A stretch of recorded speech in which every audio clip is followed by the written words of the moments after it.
అమెరికాకి మోడీ ఊడిగం చేస్తాడని విమర్శలు చేసేటటువంటి కాంగ్రెస్ పార్టీ అధినేత రాహుల్ గాంధీ గారి వారసుడైనటువంటి రేవంత్ రెడ్డి గారు తన రాష్ట్రమైనటువంటి తెలంగాణలో ట్రంప్ పేరుతో ఒక రోడ్డే పెడతాడు. అట్లాగే కా కాన్సులేట్‌కి హైదరాబాద్‌లో కాన్సులేట్ ట్రంప్ పేరు పెట్టడం ఒక ఎత్తు.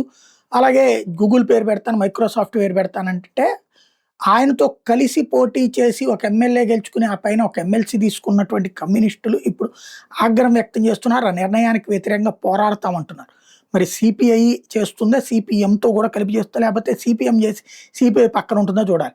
సరే ఓకే. బానే ఉంది. ఇంతకీ నాకు అర్థం కానిది ఏంటంటే ఓకే. ట్రంప్ పేరు పెట్టడం నాకు చిరాకే, అసహ్యంగా కూడా అనిపిస్తది. సరే వాళ్ళకేదో అక్కడ కాస్త ఒబ్బేస్తే ఏమన్నా అమెరికా నుంచి ప్రయోజనాలు చేకూరుతాయని ఆశించొచ్చు. తప్పేం లేదు ఇన్వెస్ట్‌మెంట్స్ బేసిస్ మీదన.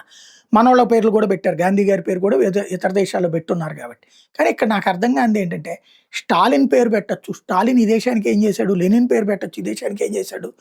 తర్వాతన మార్క్స్ పేరు పెట్టొచ్చు. Karl Marx. ఆళ్ళు ఈ దేశానికి ఏం చేశారు? ఈ దేశాన్ని నాశనం చేయాలని కుట్రలు పన్నినటువంటోళ్ళు గదా! వాళ్ళకి మాత్రం మనం వాళ్ళ పేర్లయితే మన దగ్గర పెట్టుకోవచ్చా? అదే విచిత్రం.